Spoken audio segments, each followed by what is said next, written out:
ತನುವು ನಿನ್ನದು ಮನವು ನಿನ್ನದು, ತನುವು ನಿನ್ನದು ಮನವು ನಿನ್ನದು, ಎನ್ನ ಜೀವನ ಧನವು ನಿನ್ನದು.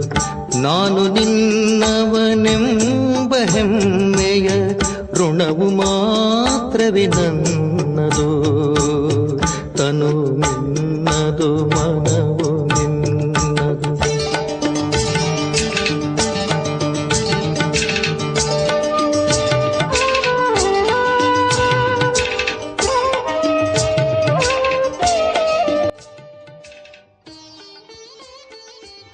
ಓಂ ಶಾಂತಿ.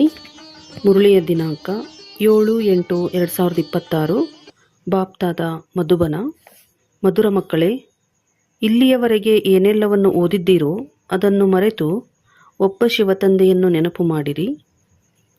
ಪ್ರಶ್ನೆ: ಭಾರತದಲ್ಲಿ ಸತ್ಯಯುಗಿ ಸ್ವರಾಜ್ಯವನ್ನು ಸ್ಥಾಪನೆ ಮಾಡಲು ಯಾವ ಬಲ ಬೇಕು? ಉತ್ತರ: ಪವಿತ್ರತೆಯ ಬಲ. ನೀವು ಸರ್ವಶಕ್ತಿವಂತ ತಂದೆಯೊಂದಿಗೆ ಬುದ್ಧಿಯೋಗವನ್ನಿಟ್ಟು ಪವಿತ್ರರಾಗುತ್ತೀರಿ. ಈ ಪವಿತ್ರತೆಯ ಬಲದಿಂದಲೇ ಸತ್ಯಯುಗಿ ಸ್ವರಾಜ್ಯವು ಸ್ಥಾಪನೆಯಾಗುತ್ತದೆ. ಇದರಲ್ಲಿ ಯುದ್ಧ ಮೊದಲಾದವುಗಳ ಮಾತಿಲ್ಲ. ಜ್ಞಾನ ಮತ್ತು ಯೋಗ ಬಲವು ಪಾವನ ಪ್ರಪಂಚದ ಮಾಲೀಕರನ್ನಾಗಿ ಮಾಡುತ್ತದೆ. ಈ ಬಲದಿಂದ ಏಕಮತದ ಸ್ಥಾಪನೆಯಾಗಿ ಬಿಡುತ್ತದೆ. ಗೀತೆ. ಕೊನೆಗೂ ಆ ದಿನ ಇಂದು ಬಂದಿತು. ಶಿವಭಗವಾನುವಾಚ್. ಮಕ್ಕಳು ಗೀತೆಯನ್ನು ಕೇಳಿದಿರಿ. ಈ ಗೀತೆಯು ನಾವು ರಚಿಸಿರುವಂತಹ ಗೀತೆಯಲ್ಲ. ಹೇಗೆ ಅನ್ಯ ವೇದಶಾಸ್ತ್ರಗಳ ಸಾರವನ್ನು ತಿಳಿಸಲಾಗುತ್ತದೆಯೋ ಹಾಗೆಯೇ ಮನುಷ್ಯರು ಬರೆದಿರುವ ಈ ಹಾಡುಗಳ ಸಾಲನ್ನು ಅಥವಾ ಸಾರವನ್ನೂ ತಿಳಿಸುತ್ತೇವೆ. ಮಕ್ಕಳಿಗೆ ಗೊತ್ತಿದೆ, ಅಂಬಿಗ ಅಥವಾ ಹೂದೋಟದ ಮಾಲೀಕ ಹಾಗೂ ಸದ್ಗತಿದಾತ ಒಬ್ಬರೇ ಶಿವತಂದೆಯಾಗಿದ್ದಾರೆ. ಎಲ್ಲರೂ ಜೀವನ್ಮುಕ್ತಿಗಾಗಿಯೇ ಭಕ್ತಿ ಮಾಡುತ್ತಾರೆ. ಆದರೆ ಜೀವನ್ಮುಕ್ತಿ ಅಥವಾ ಸದ್ಗತಿದಾತನು ಒಬ್ಬ ಭಗವಂತನಾಗಿದ್ದಾರೆ. ಅದರ ಅರ್ಥವನ್ನು ಮಕ್ಕಳೇ ತಿಳಿದುಕೊಳ್ಳುತ್ತೀರಿ. ಮನುಷ್ಯರಿಗೆ ಅರ್ಥವಾಗುವುದಿಲ್ಲ. ಸದ್ಗತಿ ಅರ್ಥಾತ್ ದುಃಖದಿಂದ ಬಿಡಿಸಿ ಶಾಂತಿಯ ಪ್ರಾಪ್ತಿ ಮಾಡಿಸುತ್ತಾರೆ. ಭಾರತವಾಸಿ ಮಕ್ಕಳಿಗೆ ಗೊತ್ತಿದೆ, ಈ ಲಕ್ಷ್ಮೀನಾರಾಯಣರ ರಾಜ್ಯವಿದ್ದಾಗ ಇಲ್ಲಿ ಸುಖ, ಶಾಂತಿ, ಪವಿತ್ರತೆ ಇತ್ತು. ರಾಧೆ ಕೃಷ್ಣನ ರಾಜ್ಯವೆಂದು ಹೇಳುವುದಿಲ್ಲ. ವಾಸ್ತವದಲ್ಲಿ ಮಾತೆಯರ ಜೊತೆಗಾತಿ ರಾಧೆಯಾಗಿದ್ದಾಳೆ.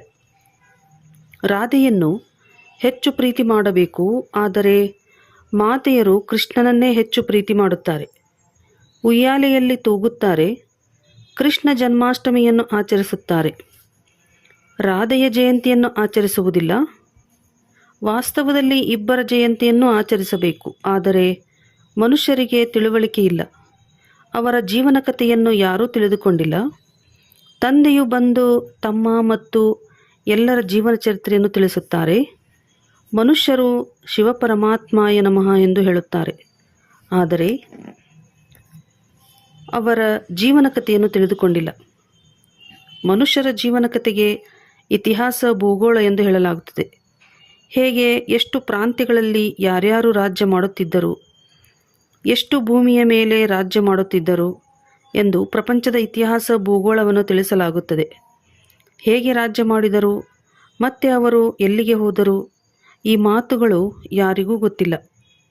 ಮಕ್ಕಳಿಗೆ ಬಹಳ ಚೆನ್ನಾಗಿ ತಿಳಿಸಲಾಗುತ್ತದೆ. ರಚಯಿತ ಮತ್ತು ರಚನೆಯ ಜ್ಞಾನವನ್ನು ಮಕ್ಕಳಿಗೆ ತಿಳಿಸುತ್ತೇನೆ. ನೀವು ಮಕ್ಕಳಿಗೆ ಅರ್ಥವಾಗಿದೆ. ಅವಶ್ಯವಾಗಿ ಈಗ ಕಲಿಯುಗದ ಅಂತ್ಯವಾಗಿದೆ ಮತ್ತು ಸತ್ಯುಗದ ಆದಿಯಾಗಿದೆ. ಸಂಗಮಯುಗದಲ್ಲಿಯೇ ಪರಮಪಿತ ಪರಮಾತ್ಮನು ಬಂದು ಮನುಷ್ಯರನ್ನು ಪಾವನ ದೇವತೆಗಳನ್ನಾಗಿ ಮಾಡುತ್ತಾರೆ. ಉತ್ತಮ ಪುರುಷರು ಅಥವಾ ಪುರುಷೋತ್ತಮರನ್ನಾಗಿ ಮಾಡುತ್ತಾರೆ. ಏಕೆಂದರೆ ಈ ಸಮಯದ ಪುರುಷರು ಉತ್ತಮರಲ್ಲ, ಕನಿಷ್ಠರಾಗಿದ್ದಾರೆ. ಉತ್ತಮ, ಮಧ್ಯಮ, ಕನಿಷ್ಠ, ಸತೋ, ರಜೋ, ತಮೋ ಇರುತ್ತಾರೆ. ಯಾರು ಚೆನ್ನಾಗಿ ಜ್ಞಾನವನ್ನು ಕೇಳುವರೋ ಅವರಿಗೆ ಸತೋಗುಣಿ ಎಂದು ಹೇಳುವರು. ಯಾರು ಸ್ವಲ್ಪ ಕೇಳುವರೋ ಅವರಿಗೆ ರಜೋಗುಣಿ ಅಂತಲೂ, ಯಾರು ಕೇಳುವುದೇ ಇಲ್ಲವೋ ಅವರಿಗೆ ತಮೋಗುಣಿ ಎಂದು ಹೇಳಲಾಗುವುದು. ವಿದ್ಯೆಯಲ್ಲಿಯೂ ಇದೇ ರೀತಿಯಾಗುತ್ತದೆ. ನೀವು ಮಕ್ಕಳಿಗೆ ಸತೋಪ್ರಧಾನ ವಿದ್ಯೆಯೂ ಬೇಕಾಗಿದೆ. ಆದ್ದರಿಂದ ನಿಮಗೆ ಸತೋಪ್ರಧಾನ ಲಕ್ಷ್ಮೀನಾರಾಯಣರಾಗುವ ಜ್ಞಾನವನ್ನು ಕೊಡಲಾಗುತ್ತದೆ. ನರನಿಂದ ನಾರಾಯಣ, ನಾರಿಯಿಂದ ಲಕ್ಷ್ಮಿಯಾಗಬೇಕಾಗಿದೆ.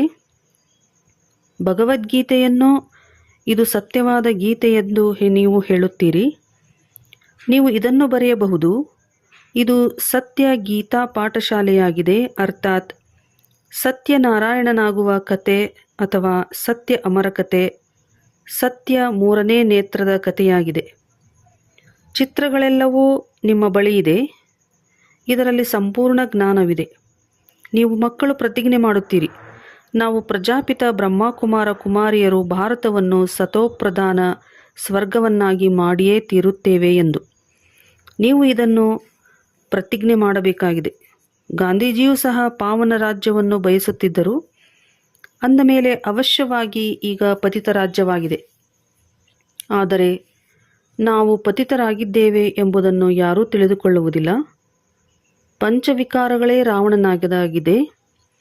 ರಾಮರಾಜ್ಯ ಬೇಕೆಂದು ಹೇಳುತ್ತಾರೆ. ಅಂದ ಮೇಲೆ ಅವಶ್ಯವಾಗಿ ಆಸುರಿ ಸಂಪ್ರದಾಯದವರಾದರಲ್ಲವೇ? ಆದರೆ ಇಲ್ಲಿ ಯಾರ ಬುದ್ಧಿಯಲ್ಲಿಯೂ ಬರುವುದಿಲ್ಲ. ಎಷ್ಟು ದೊಡ್ಡ ದೊಡ್ಡ ಗುರುಗಳೂ ಸಹ ಇದನ್ನು ತಿಳಿದುಕೊಳ್ಳುವುದಿಲ್ಲ. ನೀವು ಮಕ್ಕಳು ಪ್ರತಿಜ್ಞೆ ಮಾಡುತ್ತೀರಿ, ನಾವು ಶ್ರೀಮತದಂತೆ ಬ್ರಹ್ಮಾರವರ ಮೂಲಕ 5000 ವರ್ಷಗಳ ಹಿಂದಿನ ತರಹ ದೈವೀ ರಾಜ್ಯವನ್ನು ಸ್ಥಾಪನೆ ಮಾಡುತ್ತೇವೆ. ಇದು ಪುರುಷೋತ್ತಮ ಸಂಗಮಯುಗವಾಗಿದೆ. ಈ ಸಮಯದಲ್ಲಿಯೇ ನೀವು ಕನಿಷ್ಠ ಪುರುಷರಿಂದ ಸತೋಪ್ರಧಾನ ಪುರುಷೋತ್ತಮರಾಗುತ್ತೀರಿ. ಮರ್ಯಾದಾ ಪುರುಷೋತ್ತಮ ಆದಿ ಸನಾತನ ದೇವಿ ದೇವತಾ ಧರ್ಮವೇ ಆಗಿದೆ. ಈಗ ಒಂದೇ ದೇವಿ ದೇವತಾ ಧರ್ಮದ ಸ್ಥಾಪನೆಯಾಗುತ್ತದೆ, ಮತ್ಯಾವುದೂ ಆಗುವುದಿಲ್ಲ. ನೀವು ಮಕ್ಕಳು ಸಿದ್ಧ ಮಾಡಿ ತಿಳಿಸುತ್ತೀರಿ, ಸತ್ಯುಗದಲ್ಲಿ ಒಂದು ಧರ್ಮ ಒಂದು ರಾಜ್ಯವಿತ್ತು. ಬಲೆ ತ್ರೇತಾಯುಗದಲ್ಲಿ ಸೂರ್ಯವಂಶೀಯರಿಂದ ಬದಲಾಗಿ ಚಂದ್ರವಂಶೀಯರಾಗುತ್ತಾರೆ. ಆದರೆ ಭಾಷೆಯು ಮಾತ್ರ ಒಂದೇ ಇರುತ್ತದೆ. ಈಗಂತೂ ಭಾರತದಲ್ಲಿ ಅನೇಕ ಭಾಷೆಗಳಿವೆ. ಮಕ್ಕಳಿಗೆ ಗೊತ್ತಿದೆ, ನಮ್ಮ ರಾಜ್ಯದಲ್ಲಿ ಒಂದೇ ಭಾಷೆ ಇತ್ತು. ಈಗಂತೂ ಬಹಳಷ್ಟು ನೋಡುತ್ತಾ ಇರುತ್ತೀರಿ. ಹೇಗೆ ತೀರ್ಥಯಾತ್ರೆಯಿಂದ ಮರಳಿ ಬರುವಾಗ ತಮ್ಮ ದೇಶವು ಸಮೀಪಿಸುತ್ತಿದ್ದಂತೆ ನೋಡಿ, ಈಗ ನಮ್ಮ ಮನೆ ಬಂದು ಬಿಟ್ಟಿತು, ಹೋಗಿ ಮಿಲನ ಮಾಡುತ್ತೇವೆ ನಮ್ಮವರನ್ನು ಎಂದು ಖುಷಿಯಾಗುತ್ತದೆ. ನಿಮಗೂ ಸಹ ನಿಮ್ಮ ರಾಜಧಾನಿಯ ಸಾಕ್ಷಾತ್ಕಾರವಾಗುತ್ತಾ ಇರುವುದು. ತಮ್ಮ ಪುರುಷಾರ್ಥದ ಸಾಕ್ಷಾತ್ಕಾರವೂ ಆಗುವುದು. ನೋಡುತ್ತೀರಿ, ತಂದೆಯು ನಮಗೆ ಪುರುಷಾರ್ಥ ಮಾಡಿ ಎಂದು ಎಷ್ಟೊಂದು ಹೇಳುತ್ತಾರೆ. ಇಲ್ಲದಿದ್ದರೆ ಹಾಯ್ ಹಾಯ್ ಎನ್ನಬೇಕಾಗುವುದು ಮತ್ತು ಪದವಿಯೂ ಕಡಿಮೆಯಾಗುವುದು. ಯೋಗದ ಯಾತ್ರೆಯನ್ನು ಎಲ್ಲರಿಗೂ ತಿಳಿಸುತ್ತಾ ಇರಿ. ತಿಳಿಸುವುದು ಬಹಳ ಸಹಜವಾಗಿದೆ. ಏಣಿಯ ಜ್ಞಾನವು ಎಷ್ಟು ಸಹಜವಾಗಿದೆ. ಯಾರು ತಡವಾಗಿ ಬರುವರೋ ಅವರಿಗೆ ದಿನ ಪ್ರತಿದಿನ ಇನ್ನೂ ಸಹಜ ಜ್ಞಾನವು ಸಿಗುತ್ತದೆ. ಒಂದು ವಾರದಲ್ಲಿಯೇ ಸಹಜವಾಗಿ ತಿಳಿದುಕೊಳ್ಳುತ್ತಾರೆ. ಆ ರೀತಿಯಲ್ಲಿ ಚಿತ್ರಗಳು ತಯಾರಾಗಿವೆ. ಅದರಲ್ಲಿ ಬಹಳ ಸ್ಪಷ್ಟ ಜ್ಞಾನವಿದೆ. 84 ಜನ್ಮಗಳ ಚಕ್ರದ ಜ್ಞಾನವು ಸರಿಯಾಗಿದೆ. ಇದು ಭಾರತವಾಸಿಗಳಿಗಾಗಿ ಇದೆ. ನೀವು ಮಕ್ಕಳ ಬುದ್ಧಿಯಲ್ಲಿ ಸಂಪೂರ್ಣ ಜ್ಞಾನವಿದೆ. ನೀವು ತಿಳಿದುಕೊಂಡಿದ್ದೀರಿ, ಪತಿತ ಪಾವನ ಸದ್ಗತಿದಾತ ಶಿವತಂದೆಯ ಮತದಂತೆ ನಾವು ಪುನಃ ಸಹಜ ರಾಜಯೋಗ ಬಲದಿಂದ ನಮ್ಮ ತನು ಮನ ಧನದಿಂದ ಭಾರತವನ್ನು ಸ್ವರ್ಗವನ್ನಾಗಿ ಮಾಡುತ್ತೇವೆ. ಮತ್ಯಾರದೇ ಧನವನ್ನು ನಾವು ಉಪಯೋಗಿಸುವುದಿಲ್ಲ. ನಮ್ಮದೇ ತನು ಮನ ಧನದಿಂದ ನಾವು ಸೇವೆ ಮಾಡುತ್ತೇವೆ. ಯಾರು ಎಷ್ಟು ಮಾಡುವರೋ ಅವರು ತಮ್ಮ ಭವಿಷ್ಯಕ್ಕಾಗಿ ಮಾಡಿಕೊಳ್ಳುವರು. ನೀವೇ ಮನೆಯ ಮಕ್ಕಳಾಗಿದ್ದೀರಿ. ನಿಮ್ಮಿಂದಲೇ ತಂದೆಯು ಸತ್ಯಯುಗಿ ಸ್ವರಾಜ್ಯವನ್ನು ಸ್ಥಾಪನೆ ಮಾಡುತ್ತಿದ್ದಾರೆ. ನೀವೇ ಖರ್ಚು ಮಾಡುತ್ತೀರಿ. ನಿಮ್ಮದೇನೂ ಜಾಸ್ತಿ ಖರ್ಚಿಲ್ಲ. ನೀವು ಕೇವಲ ಶಿವತಂದೆಯನ್ನು ನೆನಪು ಮಾಡಬೇಕಾಗಿದೆ. ಕನ್ಯೆಯರು ಏನು ಖರ್ಚು ಮಾಡುವರು? ಅವರ ಬಳಿ ಏನಾದರೂ ಇದೆಯೇ? ತಂದೆಯು ಮಕ್ಕಳಿಂದ ಶುಲ್ಕವನ್ನೇನು ಅಥವಾ ಫೀಸನ್ನು ತೆಗೆದುಕೊಳ್ಳುವರು? ಏನೂ ಇಲ್ಲ. ಶಾಲೆಗಳಲ್ಲಿ ಮೊದಲು ಶುಲ್ಕದ ಮಾತನಾಡುತ್ತಾರೆ. ಅಲ್ಲಿ ವಿದ್ಯಾಭ್ಯಾಸ ಮಾಡಲು ಎಷ್ಟೊಂದು ಖರ್ಚಾಗುತ್ತದೆ. ಇಲ್ಲಂತೂ ಶಿವತಂದೆಯು ಮಕ್ಕಳಿಂದ ಹಣವನ್ನು ಹೇಗೆ ತೆಗೆದುಕೊಳ್ಳುವರು? ಶಿವತಂದೆಯು ಹಣ ತೆಗೆದುಕೊಳ್ಳಲು ತನಗಾಗಿ ಮನೆ ಕಟ್ಟಿಸಬೇಕಾಗಿದೆಯೇ? ನೀವು ಮಕ್ಕಳು ಭವಿಷ್ಯ ಸ್ವರ್ಗದಲ್ಲಿ ಹೋಗಿ ವಜ್ರ ವೈಡೂರ್ಯಗಳ ಮಹಲುಗಳನ್ನು ಕಟ್ಟಿಸಬೇಕಾಗಿದೆ. ಆದ್ದರಿಂದ ನೀವಿಲ್ಲಿ ಏನೆಲ್ಲವನ್ನೂ ಮಾಡುತ್ತೀರೋ ಅದಕ್ಕೆ ಮರುಪಾವತಿಯಾಗಿ ಭವಿಷ್ಯದಲ್ಲಿ ನಿಮಗೆ ಮಹಲುಗಳು ಸಿಕ್ಕಿಬಿಡುತ್ತದೆ. ಇವು ಬಹಳ ತಿಳಿದುಕೊಳ್ಳುವ ಮಾತುಗಳಾಗಿವೆ. ಯಾರು ಎಷ್ಟು ತಮ್ಮ ತನು ಮನ ಧನದಿಂದ ಸೇವೆ ಮಾಡುವರೋ ಅಷ್ಟೇ ಅವರು ಅಲ್ಲಿ ಪಡೆಯುತ್ತಾರೆ. ಕಾಲೇಜು ಅಥವಾ ಆಸ್ಪತ್ರೆಗಳನ್ನು ಕಟ್ಟಿಸುತ್ತಾರೆ. ಅದರಲ್ಲಿ 10-20 ಲಕ್ಷ ರೂಪಾಯಿಗಳನ್ನು ತೊಡಗಿಸಬೇಕಾಗುತ್ತದೆ. ಇಲ್ಲಂತೂ ಅಷ್ಟೊಂದು ಖರ್ಚಿಲ್ಲ. ಚಿಕ್ಕ ಮನೆಯಲ್ಲಿಯೇ ಆತ್ಮಿಕ ಆಸ್ಪತ್ರೆ ಯೂನಿವರ್ಸಿಟಿಯನ್ನು ತೆರೆಯುತ್ತೀರಿ. ಪಾಂಡವರ ಪತಿಯು ಯಾರಾಗಿದ್ದಾರೆ? ಅದರಲ್ಲಿ ಕೃಷ್ಣನ ಹೆಸರನ್ನು ಬರೆದು ಬಿಟ್ಟಿದ್ದಾರೆ. ವಾಸ್ತವದಲ್ಲಿ ನಿರಾಕಾರ ಭಗವಂತನಾಗಿದ್ದಾರೆ. ನಿಮಗೆ ಶ್ರೀಮತವನ್ನು ಕೊಡುವವರು ಭಗವಂತನಾಗಿದ್ದಾರೆ. ಉಳಿದೆಲ್ಲರೂ ರಾವಣ ರಾಜ್ಯದಲ್ಲಿ ರಾವಣನ ಮತದ ಮೇಲಿದ್ದಾರೆ. ರಾವಣನ ಮತದಂತೆ ಎಷ್ಟೊಂದು ಪತಿತರಾಗಿ ಬಿಟ್ಟಿದ್ದಾರೆ. ಈಗ ಇದೇ ಹಳೆಯ ಸೃಷ್ಟಿಯು ಹೊಸದಾಗುತ್ತದೆ. ಸೃಷ್ಟಿಯಲ್ಲಿ ಭಾರತವಿತ್ತು. ನವಭಾರತ, ಹಳೆಯ ಭಾರತ ಎಂದು ಹೇಳುತ್ತಾರೆ. ನವಭಾರತವಂತೂ ಸ್ವರ್ಗವಾಗಿತ್ತು. ಈಗ ಭಾರತವು ಹಳೆಯದಾಗಿದೆ. ಆದ್ದರಿಂದ ನರಕವಾಗಿದೆ. ಇದಕ್ಕೆ ರವರವ ನರಕ ಎಂದು ಹೇಳಲಾಗುತ್ತದೆ. ಮನುಷ್ಯರದೇ ಮಾತಾಗಿದೆ. ಇಲ್ಲಿ ಸುಖದ ಹೆಸರು ಗುರುತೂ ಇಲ್ಲ. ಇಲ್ಲಿರುವ ಸುಖವು ಸುಖವಲ್ಲ. ಈ ಸಮಯದ ಸುಖವು ಕಾಗವಿಷ್ಟ ಸಮಾನವೆಂದು ಸನ್ಯಾಸಿಗಳು ಹೇಳುತ್ತಾರೆ. ಆದ್ದರಿಂದ ಅವರು ಗೃಹಸ್ಥ ವ್ಯವಹಾರವನ್ನು ಬಿಟ್ಟು ಬಿಡುತ್ತಾರೆ. ಆದರೆ ಅವರು ಸ್ವರ್ಗ ಅಥವಾ ಸತ್ಯಯುಗದ ಸ್ಥಾಪನೆ ಮಾಡಲು ಸಾಧ್ಯವಿಲ್ಲ. ಪರಮಾತ್ಮನೇ ಕೃಷ್ಣಪುರಿಯನ್ನು ಸ್ಥಾಪನೆ ಮಾಡುತ್ತಾರೆ.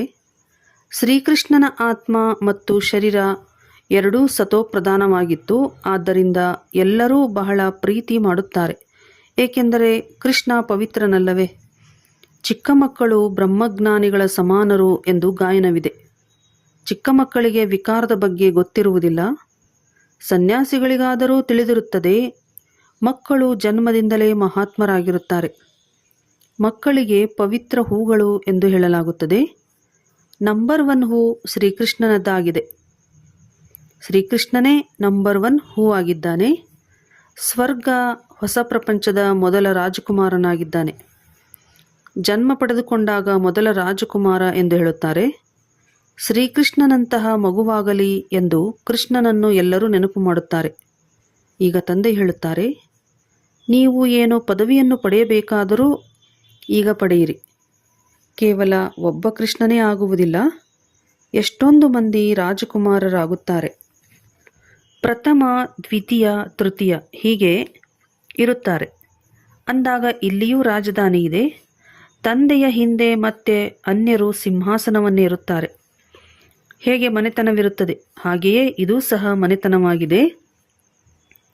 ನಿಮ್ಮ ಸಂಬಂಧವು ಕ್ರಿಶ್ಚಿಯನ್ನಿನೊಂದಿಗೆ ಇದೆ. ಕೃಷ್ಣ ಮತ್ತು ಕ್ರಿಶ್ಚಿಯನ್ ಇಬ್ಬರದೂ ಒಂದೇ ರಾಶಿಯಾಗಿದೆ. ಲೇವಾದೇವಿಯೂ ಸಹ ಪರಸ್ಪರ ಬಹಳ ನಡೆಯುತ್ತಿದೆ. ಭಾರತದಿಂದ ಅವರು ಎಷ್ಟೊಂದು ಹಣವನ್ನು ತೆಗೆದುಕೊಂಡು ಹೋಗಿದ್ದಾರೆ. ಈಗ ಮತ್ತೆ ವಾಪಸ್ ಕೊಡುತ್ತಿದ್ದಾರೆ. ರಿಟರ್ನ್ ಆಗಿ ಸೇವೆ ಮಾಡುತ್ತಿದ್ದಾರೆ. ಈ ಯುರೋಪಿಯನ್ನರು ಪರಸ್ಪರ ಹೊಡೆದಾಡಿ ಸಮಾಪ್ತಿಯಾಗಿ ಬಿಡುತ್ತಾರೆ. ಇದರ ಮೇಲೆ ಕಥೆಯೂ ಇದೆ. 2 ಬೆಕ್ಕುಗಳು ಕಾದಾಡಿದವು. ಮಧ್ಯದಲ್ಲಿ ಬೆಣ್ಣೆಯನ್ನು ಕೋತಿಯು ತಿಂದು ಹೋಯಿತು ಎಂದು. ಈ ಮಾತು ಈಗಿನದಾಗಿದೆ. ಅವರು ಪರಸ್ಪರ ಹೊಡೆದಾಡುತ್ತಾರೆ ಮತ್ತು ರಾಜ್ಯಭಾಗ್ಯವು ನಿಮಗೆ ಸಿಗುತ್ತದೆ. ಈಗ ಮಕ್ಕಳಿಗೆ ಅಪಾರ ಜ್ಞಾನವಿದೆ. ಮಕ್ಕಳ ಬುದ್ಧಿಯಲ್ಲಿದೆ, ನಾವೆಲ್ಲರೂ ಬ್ರಹ್ಮ ಕುಮಾರ ಕುಮಾರಿಯರಾಗಿದ್ದೇವೆ ಎಂದು. ನಾವು ಗುಜರಾತಿನವರು ಆಗಿದ್ದೇವೆ, ಬಂಗಾಳದವರಾಗಿದ್ದೇವೆ ಎಂಬುದೇನೂ ಇಲ್ಲ. ಈ ಮತಭೇದವು ಹೊರಟು ಹೋಗಬೇಕು. ನಾವು ಒಬ್ಬ ತಂದೆಯ ಸಂತಾನರಾಗಿದ್ದೇವೆ. ಬ್ರಹ್ಮರವರ ಮೂಲಕ ಶಿವತಂದೆಯ ಶ್ರೀಮತದಂತೆ ಪುನಃ ನಾವು ನಮ್ಮ ಸ್ವರಾಜ್ಯವನ್ನು ಜ್ಞಾನ ಮತ್ತು ಯೋಗಬಲದಿಂದ ಸ್ಥಾಪನೆ ಮಾಡುತ್ತಿದ್ದೇವೆ. ಯೋಗಬಲದಿಂದಲೇ ನಾವು ಪಾವನರಾಗುತ್ತೇವೆ. ತಂದೆಯು ಸರ್ವಶಕ್ತಿವಂತನಾಗಿದ್ದಾರೆ. ಅವರಿಂದ ಬಲ ಸಿಗುತ್ತದೆ. ನೀವು ವಿಶ್ವದ ರಾಜ್ಯಭಾಗ್ಯವನ್ನು ಪಡೆಯುತ್ತೀರಿ. ಇದರಲ್ಲಿ ಯುದ್ಧ ಇತ್ಯಾದಿಗಳ ಮಾತಿಲ್ಲ. ಎಲ್ಲವೂ ಪವಿತ್ರತೆಯ ಮೇಲೆ ಆಧಾರಿತವಾಗಿದೆ. ಬಂದು ನಮ್ಮನ್ನು ಪತಿತರಿಂದ ಪಾವನ ಮಾಡಿ ಎಂದು ಹೇಳುತ್ತಾರೆ. ಅಂದ ಮೇಲೆ ಇದು ನೆನಪಿನದೇ ಬಲವಾಗಿದೆ. ಇಲ್ಲಿಂದ ಹೋದ ನಂತರ ಕಾರ್ಯ ವ್ಯವಹಾರಗಳಲ್ಲಿ ಎಲ್ಲವನ್ನೂ ಮರೆತು ಬಿಡುವುದಲ್ಲ. ಇಲ್ಲಿ ಸಮ್ಮುಖದಲ್ಲಂತೂ ಜ್ಞಾನಸಾಗರನ ಅಲೆಗಳನ್ನು ನೋಡುತ್ತಾ ಇರುತ್ತೀರಿ. ನದಿಗಳಲ್ಲಿ ಈ ಅಲೆಗಳು ಇರುವುದಿಲ್ಲ. ಸಾಗರದ ಒಂದು ಅಲೆಯು ಎಷ್ಟೊಂದು ನಷ್ಟವನ್ನುಂಟು ಮಾಡಿಬಿಡುತ್ತದೆ. ಯಾವಾಗ ಭೂಕಂಪವಾಗುವುದು ಆಗ ಸಾಗರವು ಉಕ್ಕುತ್ತದೆ. ಸಾಗರವನ್ನು ಒಣಗಿಸಿ ಜಮೀನನ್ನು ಮಾಡಿಕೊಂಡಿದ್ದಾರೆ. ಆ ಜಮೀನನ್ನು ಎಷ್ಟೊಂದು ಬೆಲೆಗೆ ಮಾರುತ್ತಾರೆ. ನಿಮಗೆ ಗೊತ್ತಿದೆ, ಮೊದಲು ಈ ಬಾಂಬೆ ಇರಲಿಲ್ಲ. ಇದು ಬಹಳ ಚಿಕ್ಕ ಹಳ್ಳಿಯಾಗಿತ್ತು. ಮಾತೆಯರಂತೂ ಬಹಳ ಮುಗ್ಧರಾಗಿದ್ದಾರೆ. ಇವರು ಅಷ್ಟೊಂದು ವಿದ್ಯಾವಂತರಲ್ಲ. ಇಲ್ಲಂತೂ ಓದಿರುವುದೆಲ್ಲವನ್ನೂ ಮರೆಯಬೇಕಾಗಿದೆ. ನೀವು ಏನನ್ನೂ ಓದಿಲ್ಲವೆಂದರೆ ಇನ್ನೂ ಒಳ್ಳೆಯದಾಗಿದೆ. ಓದಿರುವ ಮನುಷ್ಯರು ಇದನ್ನು ತಿಳಿದುಕೊಳ್ಳುವ ಸಮಯದಲ್ಲಿ ಎಷ್ಟೊಂದು ಪ್ರಶ್ನೆಗಳನ್ನು ಮಾಡುತ್ತಾರೆ. ಇಲ್ಲಂತೂ ಕೇವಲ ತಂದೆಯನ್ನು ನೆನಪು ಮಾಡಬೇಕಾಗಿದೆ. ಯಾವುದೇ ದೇಹಧಾರಿ ಮನುಷ್ಯರನ್ನು ನೆನಪು ಮಾಡುವ ಅವಶ್ಯಕತೆ ಇಲ್ಲ. ಮಹಿಮೆಯು ಒಬ್ಬ ಬೇಹದ್ದಿನ ತಂದೆಯದಾಗಿದೆ. ನಿಮಗೆ ಗೊತ್ತಿದೆ, ಒಬ್ಬ ಭಗವಂತನೇ ಶ್ರೇಷ್ಠಾತಿ ಶ್ರೇಷ್ಠನಾಗಿದ್ದಾರೆ. ಅವರ ನಂತರ ಬ್ರಹ್ಮ. ಇವರಿಗಿಂತಲೂ ಶ್ರೇಷ್ಠರು ಮತ್ಯಾರೂ ಇಲ್ಲ. ಇವರಿಗಿಂತ ದೊಡ್ಡ ವ್ಯಕ್ತಿಗಳು ಯಾರೂ ಇಲ್ಲ. ಆದರೆ ಇವರು ಎಷ್ಟು ಸಾಧಾರಣವಾಗಿ ನಡೆಯುತ್ತಾರೆ ನೋಡಿರಿ. ಮಕ್ಕಳೊಂದಿಗೆ ಎಷ್ಟು ಸಾಧಾರಣ ರೀತಿಯಿಂದ ಕುಳಿತುಕೊಳ್ಳುತ್ತಾರೆ. ರೈಲಿನಲ್ಲಿ ಹೋಗುತ್ತಾರೆ. ಇವರು ಯಾರು ಎಂಬುದು ಯಾರಿಗೇನೋ ತಿಳಿದಿದೆ. ಭಗವಂತನು ಬಂದು ಜ್ಞಾನವನ್ನು ಕೊಡುತ್ತಾರೆ ಅಂದ ಮೇಲೆ ಅವಶ್ಯವಾಗಿ ಪ್ರವೇಶ ಮಾಡಿ ಜ್ಞಾನ ಕೊಡುವರಲ್ಲವೇ? ಒಂದು ವೇಳೆ ಕೃಷ್ಣನಿದ್ದಿದ್ದರೆ ಇಲ್ಲಿ ಬಹಳ ಜನಸಂದಣಿಯಾಗಿ ಬಿಡುತ್ತಿತ್ತು. ಮತ್ತೆ ಓದಿಸಲು ಸಾಧ್ಯವಾಗುತ್ತಿರಲಿಲ್ಲ. ಕೇವಲ ದರ್ಶನ ಮಾಡುತ್ತಾ ಇರುತ್ತಿದ್ದರು. ಇಲ್ಲಂತೂ ತಂದೆಯು ಗುಪ್ತ ಸಾಧಾರಣ ವೇಷದಲ್ಲಿ ಕುಳಿತು ಓದಿಸುತ್ತಾರೆ. ನೀವು ಗುಪ್ತ ಸೈನಿಕರಾಗಿದ್ದೀರಿ. ನಿಮಗೆ ಗೊತ್ತಿದೆ, ನಾವಾತ್ಮರು ಯೋಗ ಬಲದಿಂದ ಪುನಃ ನಮ್ಮ ರಾಜ್ಯವನ್ನು ಸ್ಥಾಪನೆ ಮಾಡುತ್ತಿದ್ದೇವೆ. ಈ ಹಳೆಯ ಶರೀರವನ್ನು ಬಿಟ್ಟು ಹೋಗಿ ಹೊಸ ಸುಂದರ ಶರೀರವನ್ನು ಧಾರಣೆ ಮಾಡಿಕೊಳ್ಳುತ್ತೇವೆ. ಈಗ ಆಸುರಿ ಸಂಪ್ರದಾಯದವರಾಗಿದ್ದೇವೆ, ನಂತರ ದೈವಿ ಸಂಪ್ರದಾಯದವರಾಗುತ್ತೇವೆ ಎಂದು. ನಾನು ಹೊಸ ಪ್ರಪಂಚದಲ್ಲಿ ದೈವಿ ಶರೀರವನ್ನು ಧಾರಣೆ ಮಾಡಿ ರಾಜ್ಯಭಾರ ಮಾಡುತ್ತೇವೆ ಎಂದು ಆತ್ಮವು ಹೇಳುತ್ತದೆ. ಆತ್ಮವು ಪುರುಷನದಾಗಿದೆ. ಆತ್ಮ ಪುರುಷ, ಶರೀರವು ಪ್ರಕೃತಿಯಾಗಿದೆ. ಆತ್ಮವು ಸದಾ ಪುರುಷನಾಗಿರುತ್ತದೆ. ಬಾಕಿ ಲೆಕ್ಕಾಚಾರದಿಂದ ಆತ್ಮಕ್ಕೆ ಸ್ತ್ರೀ ಪುರುಷರ ಶರೀರ ಸಿಗುತ್ತದೆ. ಆದರೆ ನಾನು ಅವಿನಾಶಿ ಆತ್ಮನಾಗಿದ್ದೇನೆ. ಈ ಚಕ್ರವು ಸುತ್ತುತ್ತಾ ಇರುತ್ತದೆ. ಕಲಿಯುಗದ ವಿನಾಶವೂ ಅವಶ್ಯವಾಗಿ ಆಗುವುದು. ವಿನಾಶದ ಚಿಹ್ನೆಗಳನ್ನು ಸಮ್ಮುಖದಲ್ಲಿ ನೋಡುತ್ತೀರಿ. ಅದೇ ಮಹಾಭಾರತ ಯುದ್ಧವಾಗಿದೆ ಅಂದ ಮೇಲೆ ಅವಶ್ಯವಾಗಿ ಭಗವಂತನೂ ಇರುವರು. ಯಾವ ರೂಪದಲ್ಲಿ ಯಾವ ತನುವಿನಲ್ಲಿದ್ದಾರೆ ಎಂಬುದು ನೀವು ಮಕ್ಕಳ ವಿನಃ ಯಾರಿಗೂ ಗೊತ್ತಿಲ್ಲ. ನಾನು ಸಂಪೂರ್ಣ ಸಾಧಾರಣ ತನುವಿನಲ್ಲಿ ಬರುತ್ತೇನೆ. ನಾನು ಕೃಷ್ಣನ ತನುವಿನಲ್ಲಿ ಬರುವುದಿಲ್ಲವೆಂದು ತಂದೆಯು ಹೇಳುತ್ತಾರೆ. ಈ ಕೃಷ್ಣನ ಆತ್ಮವೇ ಪೂರ್ಣ 84 ಜನ್ಮಗಳನ್ನು ತೆಗೆದುಕೊಳ್ಳುತ್ತದೆ. ನಾನು ಇವರ ಬಹಳ ಜನ್ಮಗಳ ಅಂತಿಮದಲ್ಲಿಯೂ ಅಂತ್ಯದಲ್ಲಿ ಬರುತ್ತೇನೆ. 84 ಜನ್ಮಗಳನ್ನು ಸೂರ್ಯವಂಶಿ ಮನೆತನದವರೇ ತೆಗೆದುಕೊಳ್ಳುತ್ತಾರೆ. ಅವರೇ ಮೊದಲ ನಂಬರಿನಲ್ಲಿ ಬರುತ್ತಾರೆ. ನಿಮಗೆ ಸಾಕಾರಿ ವೃಕ್ಷ ಮತ್ತು ನಿರಾಕಾರಿ ವೃಕ್ಷ ಎರಡರ ಸಂಪೂರ್ಣ ಜ್ಞಾನವಿದೆ. ಮೂಲವತನದಿಂದ ಆತ್ಮರು ನಂಬರ್ವಾರ್ ಆಗಿ ಬರುತ್ತಾರೆ. ಮೊಟ್ಟಮೊದಲು ದೇವಿ ದೇವತಾ ಧರ್ಮದ ಆತ್ಮರು ಬರುತ್ತಾರೆ. ನಂತರ ನಂಬರ್ವಾರ್ ಅನ್ಯ ಧರ್ಮದವರು ಬರುತ್ತಾರೆ. ಚಿತ್ರಗಳಲ್ಲಿ ಬಹಳ ಶ್ರೇಷ್ಠ ಜ್ಞಾನವಿದೆ. ಮಕ್ಕಳು ಇದನ್ನು ತಿಳಿಸಬೇಕಾಗಿದೆ. ಇದರಲ್ಲಿ ಕುಮಾರಿಯರು ಎದ್ದು ನಿಲ್ಲಬೇಕು. ಯಾರಾದರೂ ಕನ್ಯೆಯರು ಇಂತಿಂತಹ ಮಾತುಗಳನ್ನು ತಿಳಿಸಿದರೆ ಚಮತ್ಕಾರವಾಗುವುದಲ್ಲವೇ? ಹೆಸರು ಪ್ರಸಿದ್ಧವಾಗುವುದು. ಲೌಕಿಕ ಅಲೌಕಿಕ ಹೆಸರನ್ನು ಪ್ರಸಿದ್ಧಗೊಳಿಸುವಿರಿ. ಒಳ್ಳೆಯದು. ಮಧುರಾತಿ ಮಧುರ ಅಗಲಿ ಹೋಗಿ ಮರಳಿ ಸಿಕ್ಕಿರುವ ಮಕ್ಕಳ ಪ್ರತಿ ಮಾತಾಪಿತಾ ಬಾಪ್ ದಾದಾರವರ ನೆನಪು, ಪ್ರೀತಿ ಹಾಗೂ ಸುಪ್ರಭಾತ. ಆತ್ಮಿಕ ಮಕ್ಕಳಿಗೆ ಆತ್ಮಿಕ ತಂದೆಯ ನಮಸ್ತೆ. ಆತ್ಮಿಕ ಮಕ್ಕಳಿಂದ ಆತ್ಮಿಕ ತಂದೆಗೆ ನಮಸ್ತೆ ನಮಸ್ತೆ ನಮಸ್ತೆ. ಧಾರಣೆಗಾಗಿ ಮುಖ್ಯ ಸಾರ. ಸಂಗಮಯುಗದಲ್ಲಿ ಶ್ರೇಷ್ಠ ಕರ್ಮ ಮಾಡಿ ಪುರುಷೋತ್ತಮರಾಗಬೇಕಾಗಿದೆ. ಕನಿಷ್ಠರಾಗುವಂತಹ ಯಾವುದೇ ಕರ್ಮ ಮಾಡಬಾರದು. ಗುಪ್ತ ರೂಪದಲ್ಲಿ ತಂದೆಯ ಸಹಯೋಗಿಗಳಾಗಿ ಭಾರತವನ್ನು ಸ್ವರ್ಗವನ್ನಾಗಿ ಮಾಡುವ ಸೇವೆ ಮಾಡಬೇಕಾಗಿದೆ. ತಮ್ಮದೇ ತನು ಮನ ಧನದಿಂದ ಭಾರತವನ್ನು ಸ್ವರ್ಗವನ್ನಾಗಿ ಮಾಡಬೇಕಾಗಿದೆ. ನೆನಪು ಮತ್ತು ಪವಿತ್ರತೆಯ ಬಲವನ್ನು ಜಮಾ ಮಾಡಿಕೊಳ್ಳಬೇಕಾಗಿದೆ. ವರದಾನ: ತಮ್ಮ ಸಂಪೂರ್ಣ ಸ್ಥಿತಿಯ ಮೂಲಕ ಸರ್ವ ಪ್ರಕಾರದ ಅಧೀನತೆಯನ್ನು ಸಮಾಪ್ತಿಗೊಳಿಸುವ ಪ್ರಕೃತಿ ಜೀತ ಆಗಿರಿ. ಯಾವಾಗ ತಾವು ತಮ್ಮ ಸಂಪೂರ್ಣ ಸ್ಥಿತಿಯಲ್ಲಿ ಇರುತ್ತೀರೆಂದರೆ ಪ್ರಕೃತಿ ಮೇಲೂ ವಿಜಯ ಅರ್ಥಾತ್ ಅಧಿಕಾರದ ಅನುಭವವಾಗುವುದು. ಸಂಪೂರ್ಣ ಸ್ಥಿತಿಯಲ್ಲಿ ಯಾವುದೇ ಪ್ರಕಾರದ ಅಧೀನತೆಯೂ ಇರುವುದಿಲ್ಲ. ಆದರೆ ಇಂತಹ ಸಂಪೂರ್ಣ ಸ್ಥಿತಿಯನ್ನು ತಯಾರು ಮಾಡಿಕೊಳ್ಳುವುದಕ್ಕಾಗಿ 3 ಮಾತುಗಳು ಒಟ್ಟೊಟ್ಟಿಗೆ ಇರಬೇಕು. ಅದ್ಯಾವುದೆಂದರೆ 1 ಆತ್ಮೀಯತೆ, 2 ಆತ್ಮಿಕ ಸುಗಂಧ ಮತ್ತು 3ನೇದು ದಯಾಹೃದಯ ಗುಣ. ಯಾವಾಗ ಈ 3 ಮಾತುಗಳು ಪ್ರತ್ಯಕ್ಷ ರೂಪದಲ್ಲಿ, ಸ್ಥಿತಿಯಲ್ಲಿ ಹಾಗೂ ಚೆಹರೆ ಮತ್ತು ಕರ್ಮದಲ್ಲಿಯೂ ಕಾಣಿಸುತ್ತದೆಯೋ ಆಗ ಹೇಳಲಾಗುತ್ತದೆ ಅಧಿಕಾರಿ ಅಥವಾ ಪ್ರಕೃತಿ ಜೀತ್ ಆತ್ಮ ಎಂದು. ಸ್ಲೋಗನ್: ಶ್ರೀಮತದ ಕಡಿವಾಣವು ಸಮರ್ಥವಾಗಿದ್ದರೆ ಮನಸ್ಸೆಂಬ ಕುದುರೆಯು ಓಡಿ ಹೋಗಲು ಸಾಧ್ಯವಿಲ್ಲ. ಅವ್ಯಕ್ತ ಸೂಚನೆಗಳು: ಅಪವಿತ್ರತೆಯ ಬೀಜವನ್ನು ಸಮಾಪ್ತಿ ಮಾಡಿ ಸಂಪೂರ್ಣ ಸ್ವಚ್ಛ ಅಥವಾ ಪವಿತ್ರ ಆಗಿರಿ. ಒಂದು ವೇಳೆ ಯಾವುದೇ ಅಪವಿತ್ರತೆ ವೃತ್ತಿ, ಸ್ಮೃತಿ ಅಥವಾ ಸಂಕಲ್ಪದಲ್ಲಿ ಇದೆಯೆಂದರೆ ಬ್ರಾಹ್ಮಣತನದ ಸ್ಥಿತಿಯಲ್ಲಿ ಸ್ಥಿತರಾಗಲು ಸಾಧ್ಯವಿಲ್ಲ. ಹಾಗಾಗಿ ಹೆಜ್ಜೆ ಹೆಜ್ಜೆಯಲ್ಲಿ ಎಚ್ಚರವಾಗಿರಿ. ವಿಶೇಷತೆಗಳೊಂದಿಗೆ ಒಂದು ವೇಳೆ ಯಾವುದಾದರೂ ಒಂದು ಬಲಹೀನತೆ ಇದ್ದರೂ ಒಂದು ಬಲಹೀನತೆ ಅನೇಕ ವಿಶೇಷತೆಗಳನ್ನು ಸಮಾಪ್ತಿ ಮಾಡಿಬಿಡುವುದು ಒಳ್ಳೆಯದು. ಓಂ ಶಾಂತಿ.